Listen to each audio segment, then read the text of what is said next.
لا الہ الا اللہ لا الہ الا اللہ. السلام علیکم ورحمۃ اللہ وبرکاتہ. نحمده ونصلی علی رسولہ الکریم. اما بعد فاعوذ باللہ من الشیطان الرجیم. بسم اللہ الرحمن الرحیم. رب اشرح لی صدری ویسر لی امری واحلل عقدۃ من لسانی یفقہوا قولی. اللہ سبحانہ وتعالی نے ہمیں پیدا کیا، اسی نے ساری کائنات کو پیدا کیا اور ان سب کی زندگی کی ایک مدت مقرر کی. جب وہ مدت پوری ہو جائے گی تو سب چیزیں اپنے اختتام کو پہنچ جائیں گی اور اس کے بعد ایک نئی زندگی شروع ہوگی. ہم سب اس بات پر یقین رکھتے ہیں. آخرت پر ایمان، قیامت پر ایمان ہمارے عقیدے کا حصہ ہے. آخرت کا آنا اس لیے بھی ضروری ہے کہ ہم سب اس کا خوف رکھتے ہوئے، اس دن کے حساب سے ڈرتے ہوئے اپنے اعمال کی اصلاح کر سکیں. اس دن کے آنے سے پہلے کیا کیا ہوگا، اللہ سبحانہ وتعالیٰ نے نبی صلی اللہ علیہ وسلم کی زبانی ہمیں اس کی علامات اور نشانیاں بتا دی تاکہ ہم اس کے لیے تیاری کرتے رہیں، اس کو بھولے نہیں. اللہ تعالیٰ کا ارشاد ہے، فَهَلْ يَنظُرُونَ إِلَّا السَّاعَةَ أَن تَأْتِيَهُم بَغْتَةً فَقَدْ جَاءَ أَشْرَاطُهَا فَأَنَّىٰ لَهُمْ إِذَا جَاءَتْهُمْ ذِكْرَاهُمْ. تو کیا یہ لوگ بس قیامت ہی کے منتظر ہیں کہ وہ اچانک ان پر آ جائے؟ اس کی علامتیں تو ظاہر ہو چکی ہیں. جب وہ خود ہی آ جائے گی تو ان کے لیے نصیحت حاصل کرنے کا موقع کہاں باقی رہے گا. لہذا ظاہر ہونے والی علامات سے ہمیں نصیحت حاصل کرنی چاہیے. ہم سب ایمان تو رکھتے ہیں کہ قیامت آئے گی، لیکن ایک فطرت میں انسان کی یہ بات ہے کہ انسان کا دل اسی چیز پر پوری طرح مطمئن ہوتا ہے یا یقین کرتا ہے جسے وہ اپنی آنکھوں سے دیکھ لے، اور جس چیز کو دیکھا نہ ہو اس کے متعلق شکوک و شبہات کا ہی شکار رہتا ہے. اسی بات کا ثبوت رسول اللہ صلی اللہ علیہ وسلم کا یہ فرمان بھی ہے، لیس الخبر کالمعینہ. مسند احمد کی روایت ہے کہ سنی سنائی بات آنکھوں دیکھی جیسے نہیں، دیکھنے سے قلبی اطمینان نصیب ہوتا ہے. اس کی دلیل قرآن میں مذکور ابراہیم علیہ السلام کا قصہ بھی ہے. وَإِذْ قَالَ إِبْرَاهِيمُ رَبِّ أَرِنِي كَيْفَ تُحْيِي الْمَوْتَى قَالَ أَوَلَمْ تُؤْمِنْ قَالَ بَلَىٰ وَلَٰكِنْ لِيَطْمَئِنَّ قَلْبِي قَالَ فَخُذْ أَرْبَعَةً مِّنَ الطَّيْرِ فَصُرْهُنَّ إِلَيْكَ ثُمَّ اجْعَلْ عَلَىٰ كُلِّ جَبَلٍ مِّنْهُنَّ جُزْءًا ثُمَّ ادْعُهُنَّ يَأْتِينَكَ سَعْيًا وَاعْلَمْ أَنَّ اللَّهَ عَزِيزٌ حَكِيمٌ. اور جب ابراہیم علیہ السلام نے کہا، اے میرے رب مجھے دکھا تو مردوں کو کیسے زندہ کرے گا، یعنی جب قیامت آئے گی تو سب لوگ دوبارہ کیسے زندہ ہوں گے. فرمایا، اور کیا تو نے یقین نہیں کیا؟ کہا، کیوں نہیں، اور لیکن اس لیے کہ میرا دل پوری تسلی حاصل کر لے، میں دیکھنا چاہتا ہوں. فرمایا، پھر 4 پرندے پکڑ اور انہیں اپنے ساتھ مانوس کر لے، پھر ہر پہاڑ پر ان کا ایک حصہ رکھ دے، پھر انہیں بلا، دوڑتے ہوئے تیرے پاس آ جائیں گے، اور جان لے کہ بے شک اللہ سب پر غالب کمال حکمت والا ہے. ابراہیم علیہ السلام سے بڑھ کر ایمان کس کا ہو سکتا ہے؟ لیکن یقین کے لیے، تسلی کے لیے انہوں نے ایک ایسی چیز کا مطالبہ کیا کہ وہ دیکھنا چاہتے تھے کہ یہ سب عمل ہوتا کیسے ہے. تو اللہ سبحانہ وتعالیٰ ان سے ناراض نہیں ہوئے، بلکہ انہیں ایک مثال کے ذریعے، ایک تجربے کے ذریعے یہ بات پوری طرح سمجھا دی. ہم سب بھی آخرت پر یقین رکھتے ہیں، اس لیے کہ ہمیں اس کی خبر اللہ سبحانہ وتعالیٰ نے اپنے کلام میں دی ہے، اور اللہ سے بڑھ کر سچی بات کس کی ہو سکتی ہے. اور محمد صلی اللہ علیہ وسلم نے اس کے بارے میں باقاعدہ تعلیم دی ہے اور اس کی نشانیاں بتائی ہیں. ہم اس پر یقین رکھتے ہیں، لیکن اس یقین میں مزید اضافہ ہوتا ہے جب ہم آپ صلی اللہ علیہ وسلم کی بتائی ہوئی نشانیوں کو سچ ہوتا دیکھتے ہیں. پھر کوئی شک نہیں رہتا کہ اگر آپ نے قیامت کے آنے سے پہلے کچھ علامتیں بتائی ہیں اور ان میں سے کچھ علامات ظاہر ہو چکی ہیں اور کچھ آئندہ ظاہر ہونے والی ہیں، تو پھر اس کا مطلب ہے کہ اگر آپ کی بتائی ہوئی یہ باتیں سچی ہیں تو آپ کی بتائی ہوئی آخرت کی حقیقت بھی بالکل جیسے بتائی گئی ہے ویسے ہی ہے، اور اس سے کوئی فرار نہیں۔ اس دن انسان کہے گا این المفر، کہاں بھاگ کر جاؤں، لیکن بھاگنے کی کوئی جگہ نہیں ہوگی۔ آج ہمارے پاس آزادی ہے کہ ہم ان علامات کو دیکھ کر آخرت کا پورا یقین رکھتے ہوئے اپنے اعمال کی اصلاح کر لیں اور اس دن کی پوری تیاری کر لیں۔ تو یہ ایک حقیقت ہے کہ علامات قیامت کی خبر دینے کے فوائد میں سے ایک فائدہ یہ ہے کہ دل میں ایمان مضبوط ہو جاتا ہے، یقین کی کیفیت بڑھتی ہے۔ جب بھی کوئی علامت عملاً ثابت ہو جاتی ہے تو مومن کیا کہتے ہیں؟ ھذا ما وعدنا اللہ ورسولہ وصدق اللہ ورسولہ وما زادہم الا ایمانا وتسلیما، سورۃ الاحزاب 22۔ یہ وہی تو ہے جس کا اللہ اور اس کے رسول نے ہم سے وعدہ کیا تھا، یہ تو وہی چیز سامنے آ گئی، وہی نشانی پوری ہو گئی، اور اللہ اور اس کے رسول نے سچ کہا، اور اس چیز نے ان کو ایمان اور فرما برداری ہی میں زیادہ کیا۔ تو گویا صرف ایمان نہیں بڑھتا جب کسی نشانی کو انسان دیکھتا ہے یا اس کے بارے میں جانتا ہے، بلکہ اس کے ساتھ ساتھ اس کے اطاعت کے جذبے میں بھی اضافہ ہوتا ہے۔ اور یہی دراصل مقصود ہے کہ ہمارے دلوں میں ایمان مضبوط ہو جائے اور ہمارے عمل درست ہو جائے، جس کا ہمیں بھی فائدہ ہوگا اور ہمارے آس پاس رہنے والوں کو بھی فائدہ ہوگا، اور پھر الٹیمیٹلی ہم سب کی آخرت میں بھی فائدہ ہوگا۔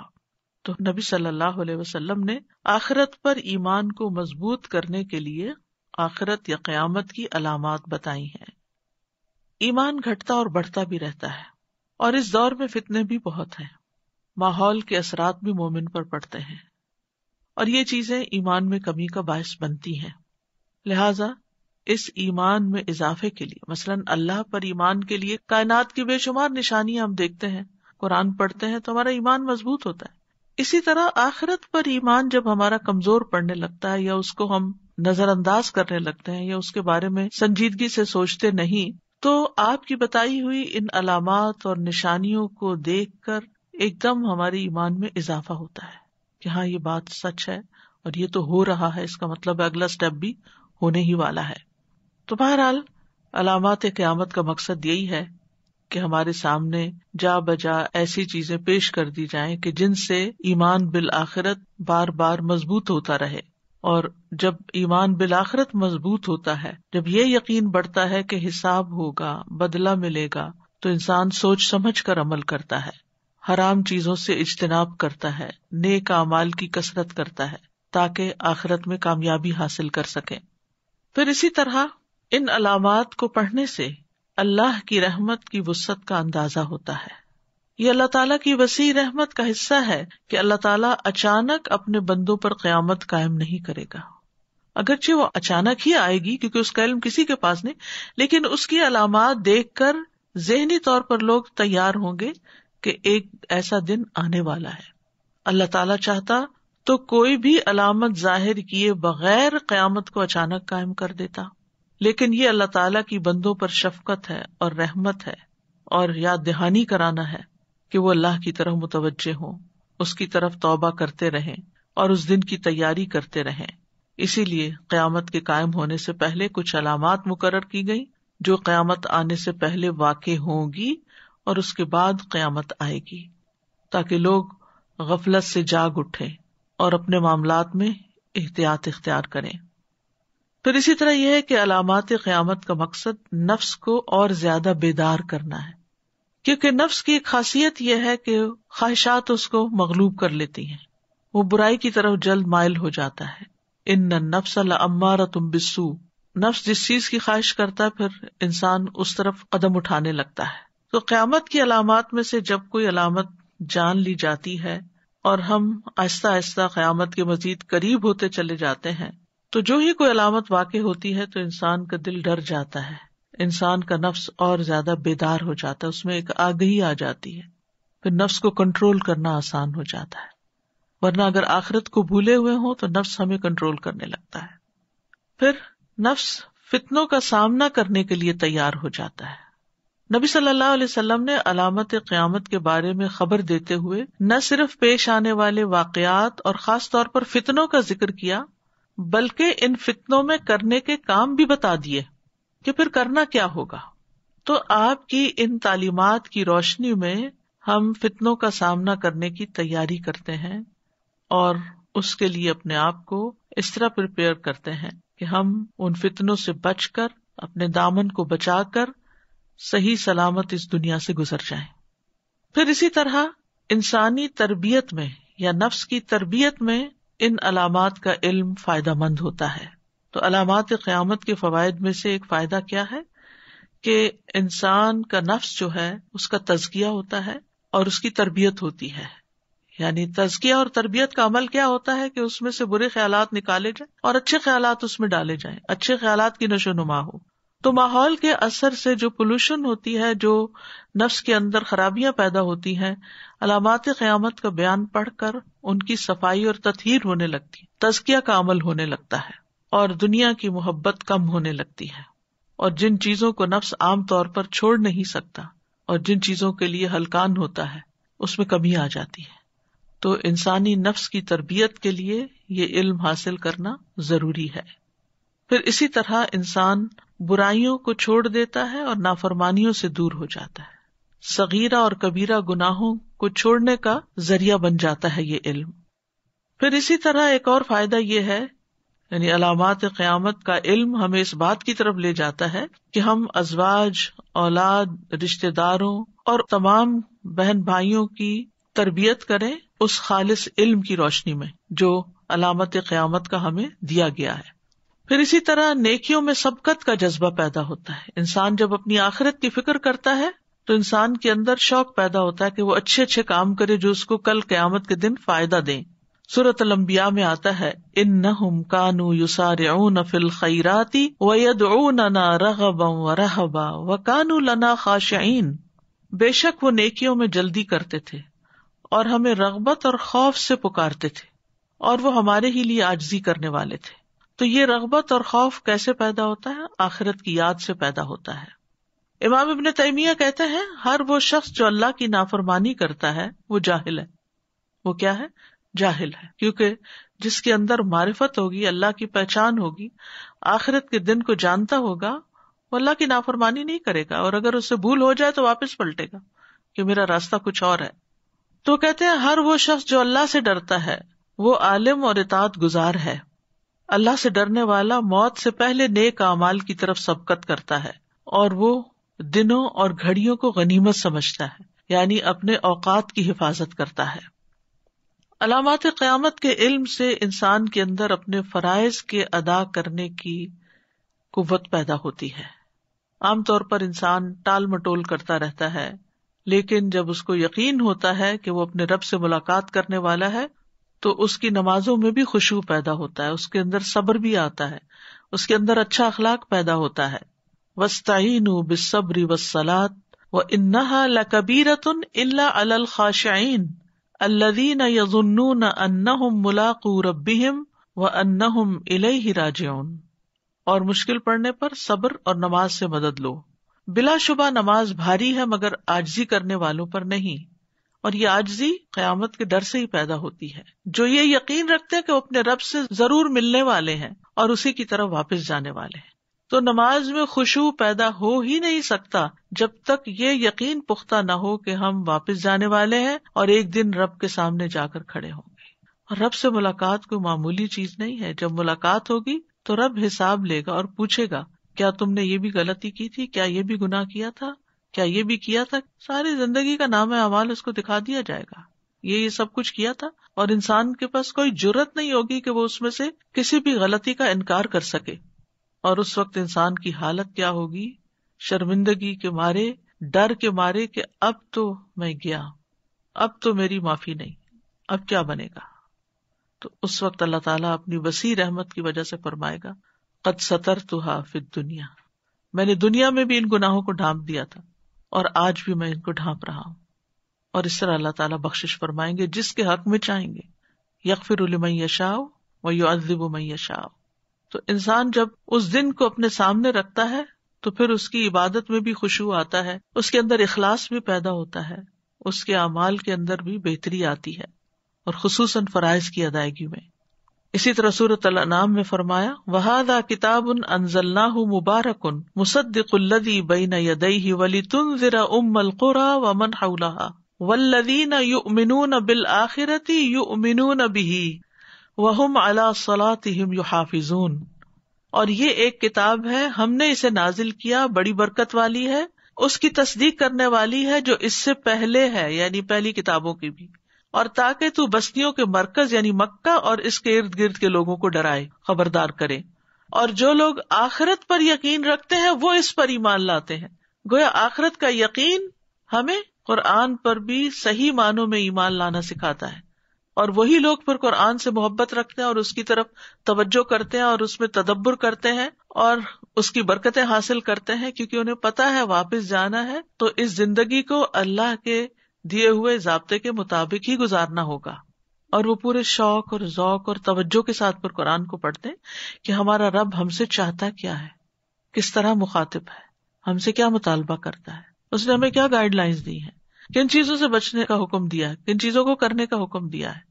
تو قرآن پر بھی حقیقی معنوں میں وہ ایمان لاتا ہے جو آخرت پر ایمان رکھتا ہے، کیونکہ آگے حساب کتاب کا فکر ہوگا تو انسان اس کی تیاری کرے گا، اور اس کی تیاری کے لیے اس مینول کا پھر پڑھنا ضروری ہے، اس کے بغیر تیاری نہیں ہو سکتی۔ اور پھر ان کے عمل میں سب سے بڑی تبدیلی کیا آتی ہے جو آخرت پر ایمان لانے والے اور اس کتاب پر ایمان لانے والے، کہ وہ اپنی نمازوں کی حفاظت شروع کر دیتے ہیں، ان کی اوقات کی حفاظت، ان کی شرائط، ان کے فرائض، ان کے مستحبات، ان کے اوقات، ہر چیز کی پھر حفاظت کرتے ہیں، اور یہ چیز انہیں پھر آخرت میں کام آئے گی۔ پھر نہ صرف یہ کہ انسان آخرت کی فکر سے حقوق اللہ ادا کرتا ہے بلکہ حقوق العباد کی بھی فکر کرتا ہے۔ یہ جو دنیا میں ظلم نظر آتا ہے اور فساد نظر آتا ہے، یہ اسی وجہ سے تو ہے کہ لوگوں کا آخرت پر صحیح یقین نہیں۔ اگر وہ یقین ہو تو پھر انسان کسی کا حق نہ مارے، پھر یہ ظلم نہ ہو، پھر یہ ناانصافیاں نہ ہو، یہ بے وجہ قتل نہ ہو۔ جب انسان کو پتا ہو کہ میں کہیں پکڑا جاؤں گا اور مجھ سے حساب ہوگا تو پھر وہ پھونک پھونک کے قدم رکھتا ہے۔ تو سورۃ الرعد میں فرمایا الذین یوفون بعہد اللہ ولا ینقضون المیثاق والذین یصلون ما امر اللہ بہ ان یوصل ویخشون ربہم ویخافون سوء الحساب، جو اللہ کا عہد پورا کرتے ہیں اور پختہ عہد کو توڑتے نہیں، اور جو اس چیز کو ملاتے ہیں جس کے متعلق اللہ نے حکم دیا کہ اسے ملایا جائے، یعنی جن جن چیزوں کا، خصوصاً رشتہ داریوں کا، تعلقات کا، اور اپنے رب سے ڈرتے ہیں اور برے حساب کا خوف رکھتے ہیں کہ اگر ہم نے کسی انسان کے حق میں کوئی ڈنڈی ماری، کوئی زیادتی کی، ظاہری یا چھپ کر، یا کہیں خیانت کی، یا کہیں کوئی اذیت دی کسی بھی طرح کی، چاہے فزیکلی یا ایموشنلی کسی کو ٹارچر کیا، تو آگے پکڑ ہونے والی ہے، آگے کوئی ہے جو چیک کرے گا اور پھر ایک طرف لے جائے گا، تو جنت کا راستہ بھول جائے گا۔ تو یہ آخرت کی فکر اور آخرت کی علامات کا علم انسان کو بارہا اپنے اعمال کا حساب لینے کی طرف متوجہ کرتا ہے۔ پھر اسی طرح انسان کے اندر دنیا سے بے رغبتی پیدا ہو جاتی ہے، آخرت کا شوق پیدا ہو جاتا ہے۔ جس کو یہ پتا چل جائے کہ قیامت قریب آ چکی ہے، وہ اپنی آرزوؤں کو کم کر دیتا ہے کہ یہ ختم ہونے والی چیز کے لیے اتنا تردد کیا کہ اس کی تیاری میں اپنے ساری قوتیں لگا دیں، کیوں نہ اس جگہ کو بہترین طریقے سے تیار کریں جو ہمیشہ کے لیے ہماری ہے۔ لہٰذا ایسا انسان ہر دم اپنی غلطیوں پر توبہ کرتا رہتا ہے اور دنیا سے اٹریکٹ ہو کر غلط کام نہیں کرتا۔ حقیقت بھی یہی ہے کہ ہماری دنیا میں سے جتنا وقت گزرتا جا رہا ہے وہ نکل گیا ہاتھ سے، گویا تھا ہی نہیں۔ اب اگر ہماری 30-40 سال کی بھی زندگی ہو تو وہ کہاں ہے، وہ صرف نمبر باقی ہے، ہمارے ہاتھ میں تو کچھ نہیں، نکل گیا نا وہ حصہ ہمارے ہاتھ سے۔ ایسے جو باقی بچا وہ بھی نکل جائے گا ایک دن۔ تو پھر انسان کو جب یہ پتا چلتا ہے کہ یہ برف پگھل رہی ہے اور یہ ہمارے ہاتھ سے نکلتا ہی چلا جا رہا ہے، نکلتا ہی چلا جا رہا ہے، تو پھر انسان جانے والی چیز کے ساتھ اتنی محبت نہیں کرتا جتنی ملنے والی اور باقی رہنے والی چیز سے محبت کرتا ہے۔ لیکن ہم جاننے کے باوجود چونکہ یقین نہیں رکھتے، اس لیے اس کے مطابق اپنی زندگی کو نہیں بدلتے۔ تو گویا دوسرے لفظوں میں آخرت کی تیاری میں مددگار علم ہے، یہ اس دن کی تیاری کے لیے، یعنی آخرت کے سفر کے لیے اور آخرت کے گھر کے لیے تیاری کرنے میں یہ علم مددگار ہے علامات قیامت کا۔ بہت بڑا مقصد ان علامات قیامت کی نشانیوں کو پڑھنے کا کیا ہے کہ ہم اپنے آخری گھر کی تیاری کی فکر کریں۔ حافظ ابن حجر رحمہ اللہ کہتے ہیں، جو بخاری کے شارح ہیں، علامات قیامت یعنی قیامت کی علامات کو پہلے ظاہر کرنے میں غافل لوگوں کو جگانا مقصود ہے، جیسے عام طور پر کوئی سویا ہوا ہو اور اس کو کہیں جانا ہو تو ہم اسے اٹھاتے ہوئے صرف یہ نہیں کہتے کہ اٹھ جاؤ، ہم یہ کہتے ہیں اٹھ جاؤ، اتنے منٹ رہ گئے ہیں، کہیں تم اپنی فلائٹ مس نہ کر دو. تو وہ جو اس سے پہلے کے حصے ہیں اور ابھی تم کو نہانا بھی ہے، کھانا بھی ہے، یہ اور یہ بھی کرنا ہے، تو وہ جو پریپریشن ٹائم اور اس میں پیش آنے والے جو کام ہیں ان کی طرف کیوں توجہ دلاتے ہیں؟ تاکہ انسان اس اصل مقصد سے پیچھے نہ رہ جائے. تو ابن حجر کہتے ہیں اور ان کو توبہ اور آخرت کے گھر کی تیاری کی ترغیب دینا ہے.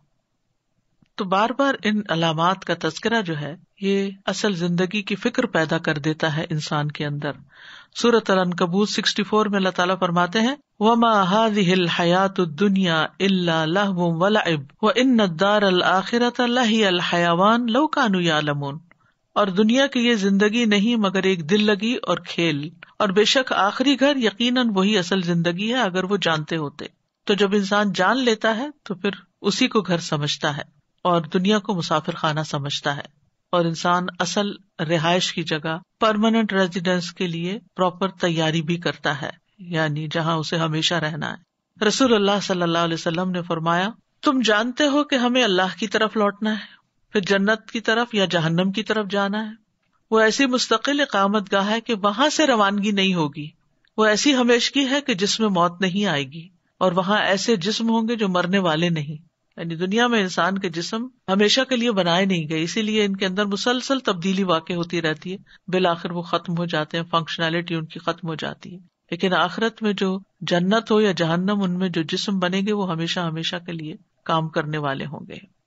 تو قیامت کے مراحل کی بہتر انداز سے تیاری ہو سکتی ہے اگر ان مراحل کو جانا جائے.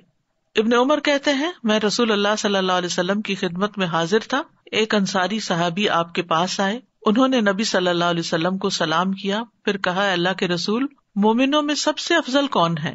آپ نے فرمایا ان میں سے جس کا سب سے اچھا اخلاق ہو. سب سے افضل مومن کون ہے؟ جس کا اخلاق سب سے اچھا ہو. انہوں نے کہا کون سے مومن سب سے زیادہ عقل مند ہے؟ آپ نے فرمایا جو موت کو زیادہ یاد کرتے ہیں اور اس کے بعد کے مراحل کے لیے زیادہ اچھی تیاری کرتے ہیں، وہی عقل مند ہے. تو الحمدللہ آپ سب جو یہ لیکچر سن رہے ہیں، جو یہ کورس پڑھ رہے ہیں، یہ اس بات کا ثبوت ہے کہ آپ کو اللہ تعالیٰ نے سمجھ دی ہے، شعور دیا ہے، اور آپ اس موت کی اور آخرت کی اور قیامت کی تیاری کے لیے ان علامات کو جان رہے ہیں. اور یہی مقصد ہونا چاہیے. This knowledge is not for fun, کہ ہم طرح طرح کی باتیں پڑھیں اور کہیں او یہ بھی کہا تھا اور یہ بھی ہونے والا ہے اور یہ ہو گیا اور وہ نہیں ہوا اور یہ بھی ہو جائے گا، اور پھر ان چیزوں کو ڈھونڈنا شروع کر دیں اور پھر دنیا کے کچھ مختلف واقعات اور حادثات کو ان پہ فٹ کرنا شروع کر دیں. یہ مقصد نہیں ہے. اصل مقصد اس کو پرسنلی لینا ہے. واقعات دنیا میں ہو رہے ہیں لیکن اس علم کو اپنی ذات پر منطبق کریں کہ اب مجھے کیا کرنا ہے، میرا کیا رول ہے. اپنی اس زندگی سے اپنی آخرت کے لیے زیادہ راہ اکٹھا کرنا ہے. تو یہ ہمارا گول ہونا چاہیے کہ ہمیں وہاں کے لیے سامان اکٹھا کرنا ہے، اور وہ سامان کیا ہے؟ عمل صالح اور تقویٰ ہے. سورۃ الحشر 18 میں اللہ تعالیٰ فرماتے ہیں یا ایھا الذین آمنوا اتقوا اللہ ولتنظر نفس ما قدمت لغد واتقوا اللہ ان اللہ خبیر بما تعملون. اے ایمان والو اللہ سے ڈرو اور ہر ایک کو یہ دیکھنا چاہیے کہ اس نے کل کے لیے کیا سامان کیا ہے، اور اللہ سے ڈرتے رہو، جو کچھ تم کرتے ہو اللہ یقیناً اس سے پوری طرح باخبر ہے. تو آپ دیکھیے وَلْتَنظُرْ نَفْسٌ مَا قَدَّمَتْ لِغَدٍ، ہر انسان کو یہ دیکھتے رہنا چاہیے کہ اس نے کل کے لیے کیا تیاری کی ہے. تو انشاءاللہ علامات قیامت کا علم آپ کو کل کی تیاری میں مدد دے گا. نبی صلی اللہ علیہ وسلم نے صحابہ کرام کو باقاعدہ اس کی تعلیم دی تھی، ان کے بارے میں بتایا تھا، کیونکہ حدیث جبریل سے ہمیں اس کی تفصیل معلوم ہوتی ہے. اور جبریل علیہ السلام کا آنا اور آپ کا جواب دینا کس مقصد کے لیے تھا؟ آپ نے فرمایا بے شک یہ جبریل تھے جو تمہیں تمہارے دین کی تعلیم دینے آئے تھے. تو آپ نے باقاعدہ اس کی تعلیم دی. عمر بن خطاب کہتے ہیں ایک دن ہم رسول اللہ صلی اللہ علیہ وسلم کے پاس بیٹھے ہوئے تھے کہ اچانک ایک آدمی آ گیا، انتہائی سفید کپڑے اور بال نہایت کالے تھے، اس پر سفر کے کوئی آثار دکھائی نہ دیتے تھے اور ہم میں سے کوئی اسے پہچانتا بھی نہ تھا. یہاں تک کہ وہ نبی صلی اللہ علیہ وسلم کے سامنے بیٹھ گیا. اس نے اپنے گھٹنے آپ کے گھٹنوں کے ساتھ ملا لیے اور اپنی ہتھیلیاں بھی آپ کی رانوں پہ رکھ دی، یعنی بالکل جھک کے آگے بیٹھ گیا. اور بہت سے سوال تھے جن میں سے ایک سوال یہ تھا اے محمد مجھے قیامت کے متعلق بتائیں. آپ نے فرمایا اس کے بارے میں جس سے پوچھ رہے ہو وہ پوچھنے والے سے زیادہ نہیں جانتا. تب اس نے کہا مجھے اس کی علامات بتا دیں، اس کی علامات بتا دیں، کیونکہ آپ کو قیامت کا علم تو نہیں لیکن علامات قیامت کا علم بہت اچھی طرح دیا گیا ہے. تو آپ نے فرمایا یہ کہ لونڈی اپنی مالکہ کو جنم دے گی اور تم دیکھو گے کہ پاؤں اور جسم سے ننگے فقیر اور بکریوں کے چرواہے اونچی اونچی عمارتیں بنانے میں ایک دوسرے سے بڑھنے لگیں گے. اس کی تفصیل انشاءاللہ آگے آئے گی، لیکن یہاں مقصود کیا ہے کہ آپ نے علامات قیامت اس وقت صحابہ کے سامنے بیان کی جبریل علیہ السلام کے سوال کی شکل میں. علم دینے کا ایک بڑا بہترین طریقہ ہے کہ دو لوگ بیٹھ کر گفتگو کریں اور سننے والے ان کی باہمی کنورسیشن سوال جواب سے سیکھیں. پھر وہ چلا گیا. پھر کچھ عرصہ ہم ایسے ہی رہے. آپ نے فرمایا اے عمر کیا تمہیں خبر ہے وہ سائل کون تھا؟ میں نے عرض کیا اللہ اور اس کے رسول ہی بہتر جانتے ہیں. صحابہ کرام کا اطمینان قلب آپ دیکھیے. اگر ہماری مجلس میں کوئی اجنبی شخص آ جائے تو ہمارا رویہ کیا ہوتا ہے؟ بار بار اس کی طرف دیکھتے رہتے ہیں، پھر اس سے پوچھتے ہیں، تجسس کرتے ہیں، پھر آپس میں ڈسکس کرتے ہیں، پھر جس کی مجلس میں وہ آیا ہوتا ہے اس کو پوچھتے ہیں. یہ غیر ضروری چیزوں پر ہماری توجہ کتنی زیادہ ہوتی ہے. یہاں صحابہ کرام کو یہ تجسس ضرور ہے کہ یہ بندہ نہ جانا پہچانا ہے اور نہ ہی مسافر ہے، تو پھر یہ ہے کون؟ لیکن کوئی بھی یہ جرأت نہیں کرتا کہ محمد صلی اللہ علیہ وسلم سے اس کے بارے میں سوال کرے. اور جب آپ خود فرماتے ہیں کہ تمہیں معلوم ہے تو اس وقت بھی یہ کہتے ہیں کہ اللہ اور اس کا رسول بہتر جانتے ہیں. کیا ٹرسٹ تھا، کیا اعتماد تھا، کیا یقین تھا کہ کسی مقصد کے تحت ہی یہ کام ہوا ہے. اور یہ پورے اعتماد کی علامت ہے. اور پھر جو کچھ وہ سکھا کر گئے وہ ہمیشہ کے لیے محفوظ ہو گیا اور آج ہمارے لیے ایک بہت بڑی رہنمائی کا ذریعہ ہے. اب میں ذکر کروں گی کچھ علامات قیامت کی اقسام کا کہ کتنی قسم کی علامات ہیں یا نشانیاں ہیں. تو علامات قیامت کو دو بڑے حصوں میں تقسیم کیا جاتا ہے. پہلی قسم ہے علامات صغرا. صغرا کہتے ہیں چھوٹے کو، چھوٹی نشانیاں.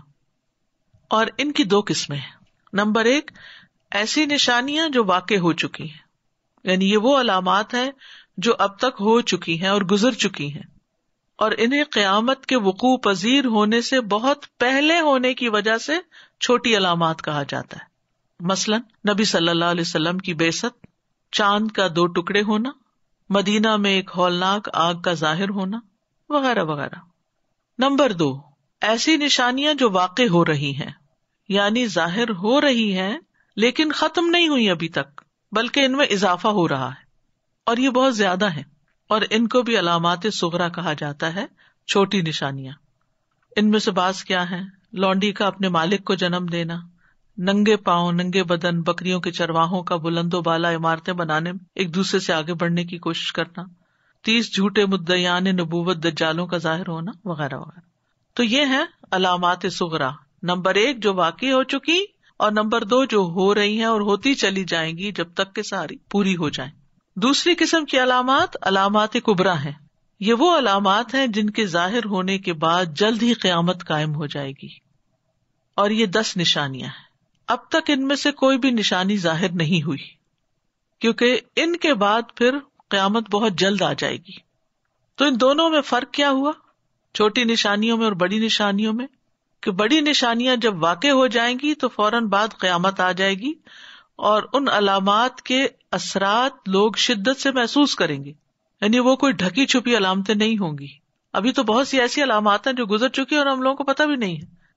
یعنی بہت سے مسلمان اگر آپ ان سے پوچھیں کہ اب تک کون کون سی قیامت کی علامات واقع ہو چکی ہیں تو وہ بتا نہیں سکیں گے، پتہ ہی نہیں، کیونکہ محسوس ہی نہیں کیا، علم حاصل ہی نہیں کیا. لیکن بڑی علامات ایسی ہوں گی کہ کوئی بھی اس سے الگ نہیں رہ سکے گا، ہر ایک کو پتہ چلے گا. تو جہاں تک چھوٹی نشانیوں کا تعلق ہے تو یہ وقوع قیامت سے کافی عرصہ پہلے وقتاً فوقتاً مختلف علاقوں میں واقع ہوتی رہیں گی. بعض لوگوں کو ان کا پتہ چل جائے گا اور بعض کو ان کا شعور نہیں ہوگا. ہم کیوں پڑھ رہے ہیں؟ تاکہ ہمیں ان کا شعور ہو جائے، ہم ان کو پہچان جائیں اور ہمارے یقین اور ایمان میں اضافہ ہو اور ہمارے اعمال کی اصلاح ہو اور ہم نصیحت پکڑیں. تو علامات صغرا جو ہیں وہ بعض لوگوں کو پتہ ہوتی ہیں، بعض کو نہیں پتہ ہوتی، اور کبریٰ جو ہیں وہ کسی سے ڈھکی چھپی نہیں رہیں گی. علامات صغرا اور کبریٰ کے درمیان کتنا فرق ہے کوئی نہیں جانتا، لیکن علامات کبریٰ اور قیامت کے درمیان پھر تھوڑا ہی فاصلہ رہ جائے گا. تو ہم دیکھیں گے علامات قیامت صغرا پہلی قسم، اور ان میں سے وہ علامات جو ظاہر ہو چکی ہیں. ان میں سب سے پہلی نشانی نبی صلی اللہ علیہ وسلم کی بعثت ہے اور آپ کی وفات ہے۔ سورۃ محمد میں قیامت کی نشانیوں کا ذکر آنے میں بھی ایک نصیحت ہے۔ فَهَلْ يَنظُرُونَ إِلَّا السَّاعَةَ أَن تَأْتِيَهُمْ بَغْتَةً فَقَدْ جَاءَ أَشْرَاطُهَا، کیا یہ لوگ بس قیامت ہی کے منتظر ہیں کہ اچانک آ جائے؟ اس کی علامتیں ظاہر ہو چکی ہیں۔ تو نبی صلی اللہ علیہ وسلم کے زمانے میں یہ وحی کے ذریعے سورۃ محمد کے اندر بتایا جانا کہ علامتیں ظاہر ہو چکی ہیں، تو اس پر علماء کیا کہتے ہیں کہ سب سے پہلی علامت خود محمد صلی اللہ علیہ وسلم کی نبوت ہے۔ تو نبی صلی اللہ علیہ وسلم قیامت کی نشانیوں میں سے سب سے پہلی نشانی ہے۔ امام قرطبی کہتے ہیں قیامت کی پہلی نشانی نبی صلی اللہ علیہ وسلم کا تشریف لانا ہے، کیونکہ آپ نبی آخر الزمان ہیں اور آپ کے اور قیامت کے درمیان اور کوئی نبی آنے والا نہیں۔ ابو جبیرہ کہتے ہیں رسول اللہ صلی اللہ علیہ وسلم نے مجھ سے فرمایا مجھے قیامت کے قریب مبعوث کیا گیا ہے، یعنی آپ کے بعد دنیا کی زندگی کا وقت کم ہوگا بنسبت اس کے جو آدم علیہ السلام کی دنیا میں آنے سے لے کر نبی صلی اللہ علیہ وسلم کے آنے تک کا وقفہ تھا یا عرصہ تھا، وہ عرصہ یا وقفہ زیادہ ہے۔ آپ صلی اللہ علیہ وسلم کا فرمان ہے بُعِثْتُ فِي نَسَمِ السَّاعَةِ، مجھے قیامت کے قریب مبعوث کیا گیا۔ تو نسمہ کا لفظ یہ نسیم سے ہے۔ نسیم ہلکی پھلکی ہوا کے چلنے کے ابتدائی وقت کو کہتے ہیں، یعنی ہلکی پھلکی ہوا جب چلتی ہے تو انسان کہتا ہے کہ شاید کوئی بادل وغیرہ آ رہے ہیں، پھر شاید بارش ہو، تو اس سے یہ لفظ نسمہ ہے۔ یعنی میں قیامت کی علامتوں میں سے ابتدائی علامات میں مبعوث ہوا ہوں، اور ان علامتوں کا ظہور ہلکا پھلکا اور کمزور ہے، ابھی یعنی بہت کم ہے علامات۔ ایک اور قول یہ ہے کہ نسمہ نسمت ان کی جمع ہے اور نسمہ روح کو کہتے ہیں، یعنی میں ان ذو ارواح لوگوں میں بھیجا گیا ہوں جنہیں اللہ تعالیٰ نے قیامت کے قریب ہونے سے کچھ پہلے پیدا کیا ہے، یعنی آخری لوگوں میں۔ گویا آپ یہ فرمانا چاہتے ہیں کہ میں بنی آدم کی آخری نسل میں مبعوث ہوا ہوں۔ آپ صلی اللہ علیہ وسلم نے ایک موقع پر اپنی 2 انگلیوں کو ملا کر اپنے اور قیامت کے قریب ہونے کی خبر دی۔ صحیح بخاری میں آتا ہے سہل بن سعد کہتے ہیں رسول اللہ صلی اللہ علیہ وسلم نے فرمایا میں اور قیامت اس قدر نزدیک بھیجے گئے ہیں، آپ نے 2 انگلیوں سے اشارہ فرمایا پھر ان کو پھیلا دیا، یعنی 2 انگلیاں اکٹھی کی پھر ان کو الگ کر دیا۔ جابر بن عبداللہ کہتے ہیں صحیح مسلم کی روایت ہے کہ رسول اللہ صلی اللہ علیہ وسلم جب خطبہ دیتے تو آپ کی آنکھیں سرخ ہو جاتی، آواز بلند ہو جاتی اور جلال کی کیفیت طاری ہو جاتی، حتیٰ کہ ایسے لگتا جیسے آپ کسی لشکر سے ڈرا رہے ہوں، اور فرما رہے ہیں کہ وہ لشکر صبح یا شام تمہیں آ لے گا، یعنی آخرت کی اتنی فکر دلاتے تھے، اور فرماتے میں اور قیامت اس طرح بھیجے گئے ہیں، اور آپ اپنی شہادت کی انگلی اور درمیانی انگلی کو ملا کر دکھاتے، یعنی لوگوں کو خبردار کرنے کا ایک انداز تھا کہ اب دنیا کی مہلت یا مدت یا عرصہ زیادہ باقی نہیں رہا، دنیا جلد ختم ہو جائے گی، میرے بعد کوئی اور نبی نہیں آئے گا، اب قیامت ہی آئے گی۔ تو ان 2 انگلیوں کے درمیان بہت کم فاصلہ ہوتا ہے، یعنی اگر آپ دیکھیں انگوٹھے اور سبابہ یعنی جو شہادت کی انگلی، اس کے درمیان اچھا خاصا فاصلہ ہے۔ پھر سب سے چھوٹی انگلی اور اس کے ساتھ والی انگلی جو رنگ فنگر کہلاتی ہے، اس میں آپ دیکھیں اچھا خاصا فاصلہ ہے۔ پھر اس کے مقابلے میں تھوڑا کم ہے مڈل فنگر اور رنگ فنگر کے درمیان، لیکن سب سے کم فاصلہ ان 2 انگلیوں کے درمیان ہے جو سبابہ اور وسطی کہلاتی ہیں۔ وسطی مڈل اور سبابہ جس سے اشارے کیے جاتے ہیں، لڑائی جھگڑے میں گالی گلوچ دیتے ہوئے لوگ ایک دوسرے کی طرف پوائنٹ آؤٹ کرتے ہیں۔ تو اس سے کیا پتہ چلتا ہے کہ نبی صلی اللہ علیہ وسلم کی وفات سے اب تک کافی زمانہ بیت چکا ہے، لہٰذا قیامت اور بھی قریب آ گئی ہے۔ یعنی اگر آپ اپنے دور میں 1400 سال پہلے فرما رہے کہ قریب ہے، تو پھر 1400 سال بعد تو اس کی نسبت بھی قریب ہو گئی۔ عبداللہ بن عمر سے مروی ہے کہ وہ میدان عرفات میں وقوف کر رہے تھے۔ وقوف کہتے ہیں عرفہ کے دن کھڑے ہو کر دعائیں مانگنے کو زوال کے بعد، یہ حج کا ایک اہم رکن ہے، وقوف عرفات میں ٹھہرنا۔ انہوں نے سورج کو دیکھا جو غروب کے لیے ڈھال کی طرح لٹک آیا تھا، اور وہ اسے دیکھ کر رونے لگے اور خوب روئے۔ ایک آدمی نے پوچھا اے ابو عبد الرحمن، آپ کے ساتھ مجھے کئی مرتبہ وقوف کا موقع ملا ہے، لیکن کبھی آپ نے ایسا نہیں کیا کہ اتنا روئے ہوں۔ انہوں نے فرمایا مجھے رسول اللہ صلی اللہ علیہ وسلم کی یاد آ گئی، وہ بھی اسی جگہ پر وقوف کر رہے تھے۔ انہوں نے فرمایا تھا اے لوگو، دنیا کی جتنی زندگی گزر چکی ہے اس کے بقیہ حصے کی نسبت صرف اتنی ہی ہے جتنی اس دن کے بقیہ حصے کی گزرے ہوئے دن کے ساتھ، یعنی صبح سورج نکلتا ہے تو سمجھے وہ زندگی کا یا دنیا کا آغاز ہے، پھر پورے آسمان سے گھومتا پھرتا ہوا زوال کے بعد جب غروب کے قریب پہنچتا ہے تو غروب ہونے کے تھوڑی دیر پہلے کا جو سورج تھا جو ڈھلکا ہوا تھا اس کو دیکھ کر آپ صلی اللہ علیہ وسلم نے قیامت کے قریب آنے کو سمجھایا. تو ابن عمر کو وہ بات یاد آ گئی کہ اب دنیا کی بڑی مدت باقی نہیں ہے. لیکن یاد رکھیے دنیا جتنے بھی سال ہو، مثلا ہو سکتا ہے another 1400 years آ جائیں، اللہ ہی بہتر جانتا ہے، کیونکہ بڑی نشانی ابھی تک کوئی ظاہر نہیں ہوئی، چھوٹی چھوٹی نشانیاں بہت سی ہیں کہ قیامت آ رہی ہے. تو سپوز کہ 1400 سال بعد قیامت آئے گی، ابھی نہیں آتی، خیر ہے، کوئی فکر کی بات نہیں. ہم 1400 سال نہیں جیئیں گے، ہمیں مر جانا ہے. اس سے پہلے جو مر گیا اس کی قیامت تو قائم ہو گئی، کیونکہ اس کے بعد تو آگے ہی آگے کا سفر ہے، پیچھے کوئی تھوڑی پلٹ سکتا ہے. لیکن اوور آل بھی دنیا کا خاتمہ جو ہے جو قیامت کے ساتھ ہوگا وہ بھی قریب ہی ہے.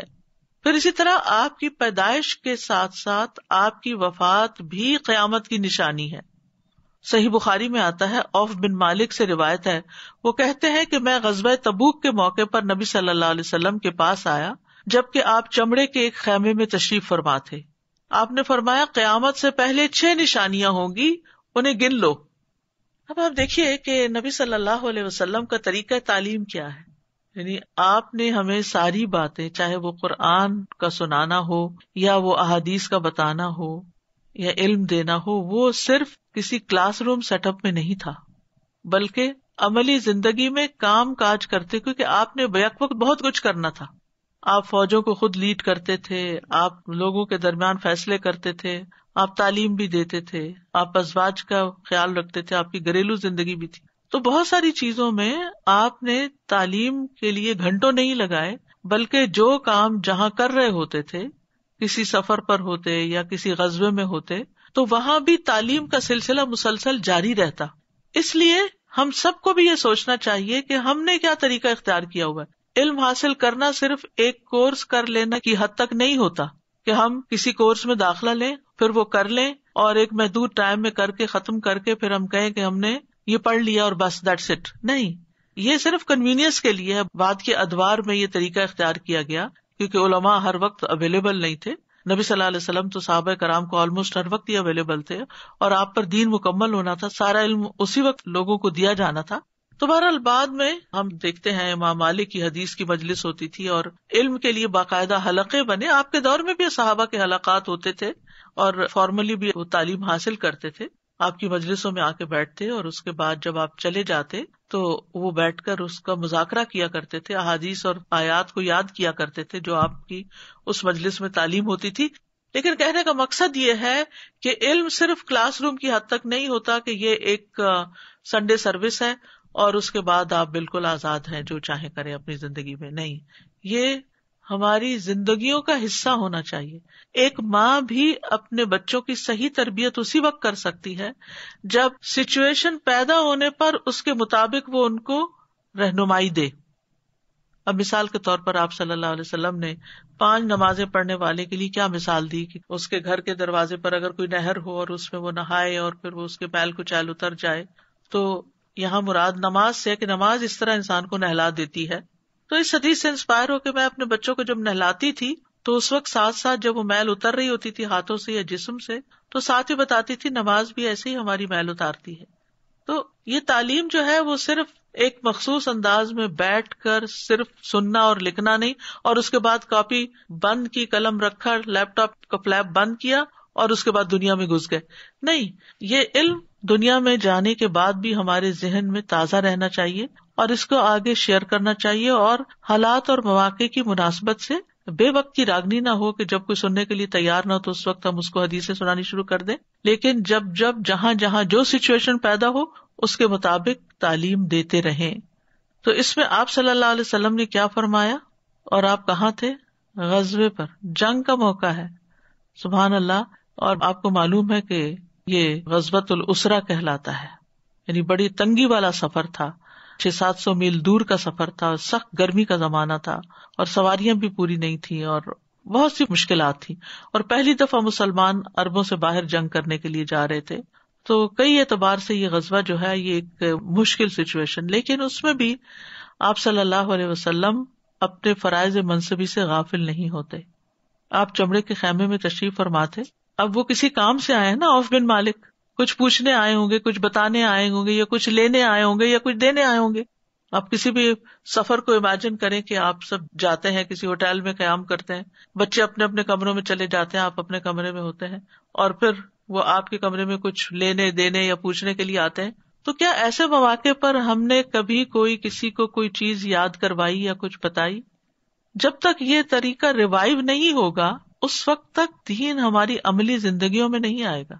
ہم نے اس کو ایک الگ خانے میں بند کر دیا, یہ ہمارا کورس ہے, یہ ہماری تعلیم ہے, اور یہ ہمارا گھر ہے, یہ ہمارے بچے, یہ ہماری جاب ہے, یہ ہماری شادی بیاہ ہے, یہ ہمارا بزنس ہے. ہر چیز الگ الگ خانوں میں پڑی ہے, ان کے اندر کنیکٹیوٹی نہیں. ان کو باہم کنیکٹ کرنے کی ضرورت ہے, اور ان سب کے اندر پیوریفیکیشن تبھی ہوگی جب ہم اصل سرچشمے سے پانی لے کر ان سب کی تطہیر کرتے رہیں گے.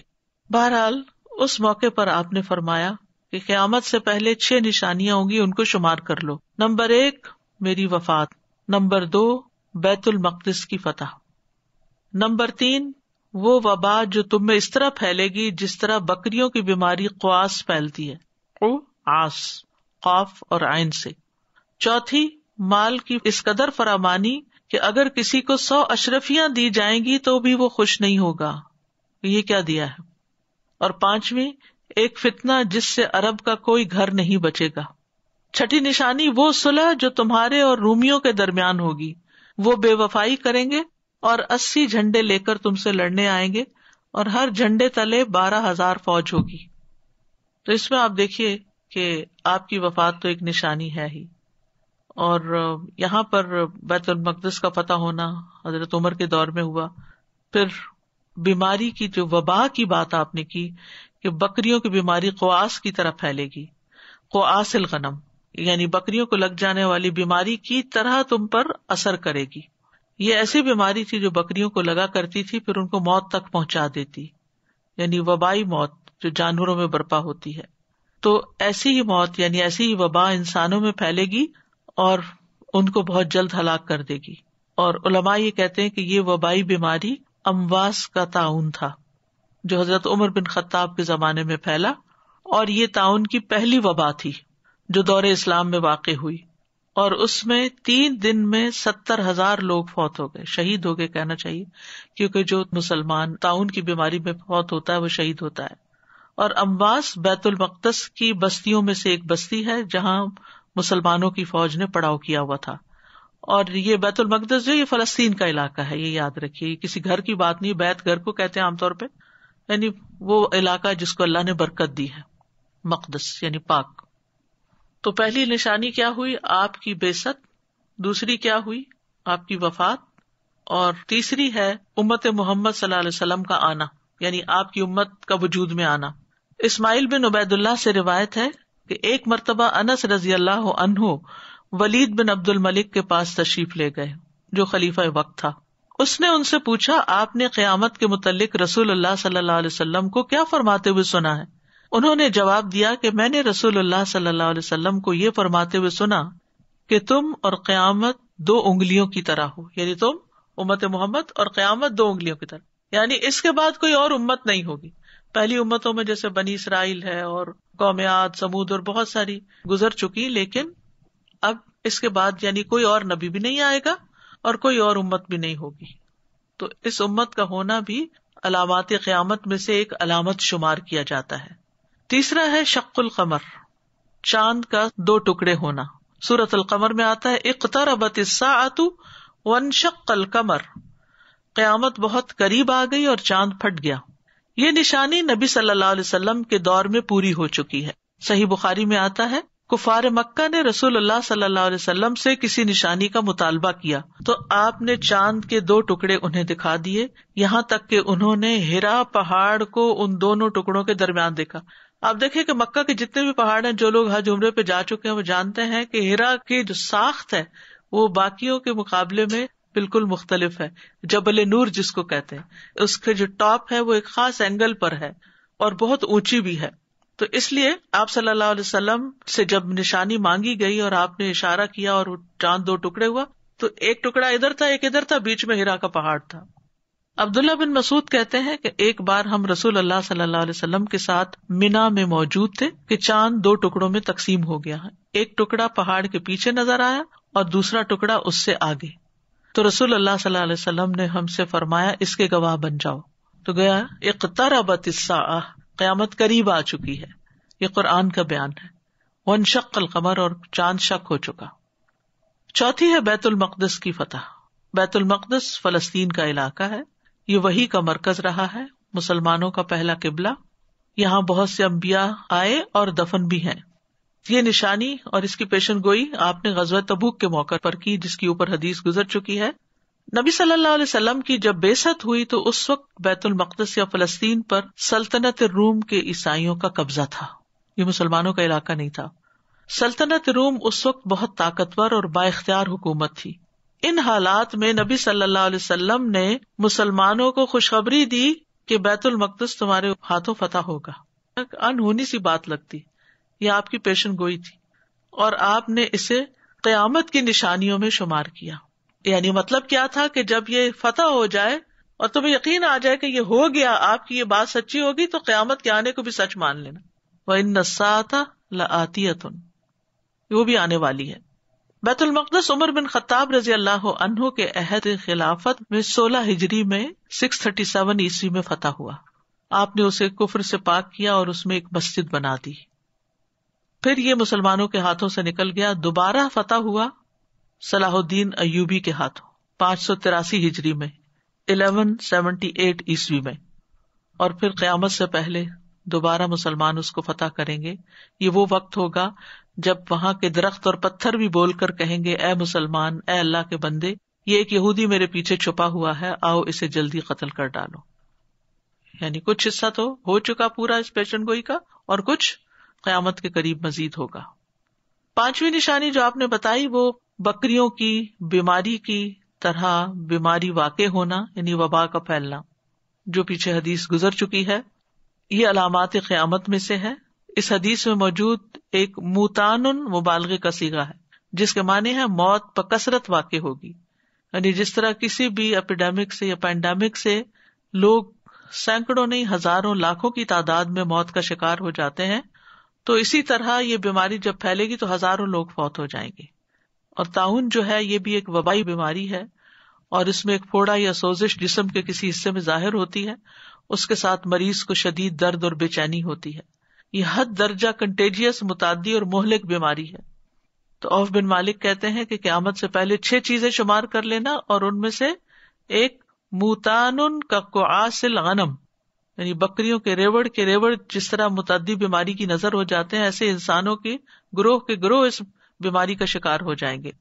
اس وبا میں بہت سے جلیل القدر صحابہ کرام بھی اس جہان فانی سے رخصت ہو گئے. معاذ بن جبل، ابو عبیدہ بن جراح، شرحبیل بن حسنہ، فضل بن عباس بن عبد المطلب، اور بھی دوسرے بہت سے صحابہ. تو بہرحال آج ہم یہیں پر ختم کرتے ہیں. اللہ تعالیٰ سے دعا ہے کہ ان کے پڑھنے کا مقصد پورا ہو، ہماری زندگیوں میں ایک تبدیلی پیدا ہو، ہمارا ایمان مضبوط ہو، ہمیں اللہ پر ایمان، قرآن پر ایمان، نبی صلی اللہ علیہ وسلم پر ایمان، اور خاص طور پر اس تعلیم سے ہماری آخرت پر ایمان مضبوط ہو، تاکہ ہم اس کی تیاری کر سکیں اور اپنے رب کو راضی کر سکیں اور ہمیشہ کی جنتوں میں صالحین کے ساتھ داخل ہو سکیں. وآخر دعوانا ان الحمد للہ رب العالمین. سبحانک اللہم وبحمدک، اشہد ان لا الہ الا انت، استغفرک واتوب الیک. السلام علیکم ورحمۃ اللہ وبرکاتہ.